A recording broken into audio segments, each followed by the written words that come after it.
Tanggapannya saudaraku Ismail Aso sebagai anggota MRP menyangkut dengan Pilkada 2024 sebentar lagi akan dilakukan. Dan menurut saudara wacana kotak kosong itu saudara melihatnya seperti apa? Ya, terus terang saya sebenarnya tidak mau masuk di dalam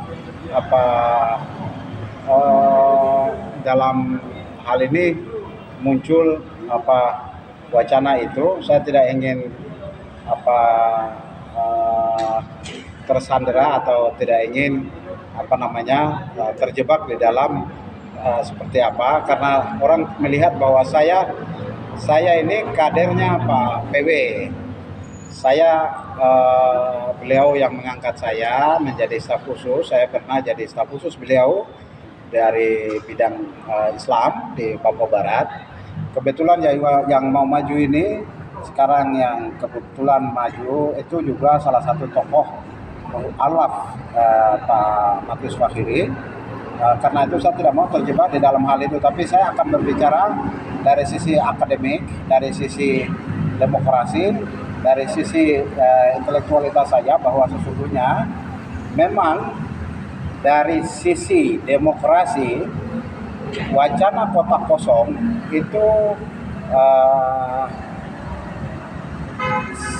biasanya akan melahirkan kecenderungan otoritarianisme, sehingga jarang pernah ada kecuali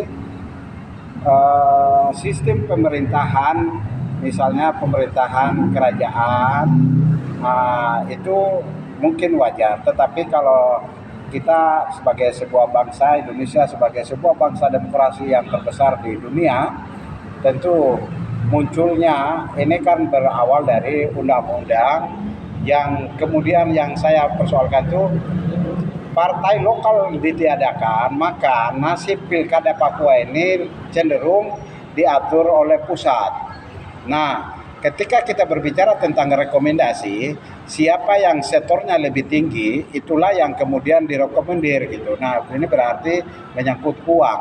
Nah, otonomi khusus ini, perimbangan keuangan antara pusat dan daerah, Undang-Undang Nomor 25, itu kemudian uang rakyat Papua itu hanya dikuasai oleh segelintir pemimpin, para bupati, wali kota, dan gubernur.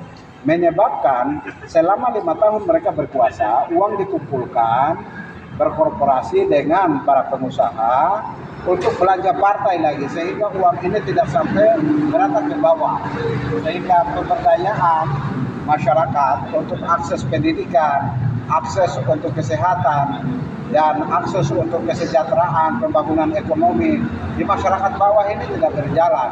Ini yang menyebabkan biaya belanja partai ini begitu luar biasa sangat tinggi, sehingga kotak kosong ini menjadi konsekuensi logis pada saat partai lokal itu ditiadakan. Padahal di dalam Undang-Undang Otsus Papua itu ada klausul yang disepakati bersama antara majelis antara Dewan Presidium Papua dengan pemerintahan pusat. Waktu itu hubungan luar negeri, agama, militer, moneter itu diatur di pusat. Kemudian di dalam proses Undang-Undang Otsus itu akan dilaksanakan proses yang namanya pelurusan sejarah, proses integrasi Papua pelurusan sejarah, Komisi Kebenaran dan Rekonsiliasi yaitu KKR, kemudian MRP sudah terbentuk, kemudian Undang-Undang Nomor 21 tahun 2021 tentang pemerintahan daerah, dalam pengelolaannya itu ya secara simbolik gubernur dan wakil gubernur harus orang asli Papua, tetapi di bawahnya itu antara wali kota, kemudian wakil wali kota, wakil bupati, dan bupati itu kelihatannya ada pintu celah yang dimasuki oleh di luar dari Papua. Ini juga kemudian yang saya anggap bahwa ini mulai kacau balau.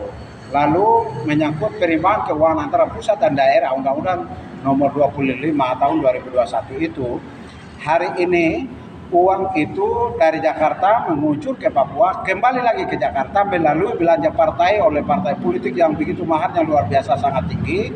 Itu yang menyebabkan pembangunan rakyat Papua sendiri itu tidak berjalan secara merata, bahkan Papua tetap dibiarkan menjadi miskin, menjadi tidak berdaya. Bahkan orang Papua tidak tahu menahu tentang triliunan rupiah yang dikucurkan ditransfer oleh Kementerian Keuangan ke Papua itu hanya dikuasai di segelintir elit-elit para bupati, para wali kota, gubernur, sehingga pembangunan, pemerataan, pemberdayaan dan percepatan proses pemberantasan kemiskinan, kemudian juga proses percepatan pendidikan untuk akses anak-anak kita Papua untuk bisa sekolah yang secara wajar, lalu kemudian kesehatan masyarakat Papua, kemudian juga untuk dapatkan kenyamanan, keamanan itu tidak berjalan secara maksimal. Inilah PR besar yang harus kemudian ke depan kita benahi. Tapi kembali saya ingin soroti tadi, saya tidak ingin terjebak masuk di dalam dua jenderal polisi yang saat ini menjadi digadang-gadang akan memimpin Provinsi Papua Induk. Nah, itu saya tidak ingin terjebak, saya tidak mendukung manapun, tetapi sejatinya saya bicara dari sisi akademik bahwa proses desentralisasi atau kembali resentralisasi ini yang terjadi menyebabkan tingkat intervensi yang begitu tinggi oleh pusat, oleh partai politik yang kemudian dengan biaya belanja partai itu menjadi akan melahirkan kota kosong. Siapa ada uang, itulah yang kemudian memborong seluruh partai politik, dan ini akan menciptakan ketidaksehatan di dalam sistem tata bernegara kita karena akan melahirkan sistem otoritarianisme, pemimpin yang itu kemudian tidak lagi secara kompeten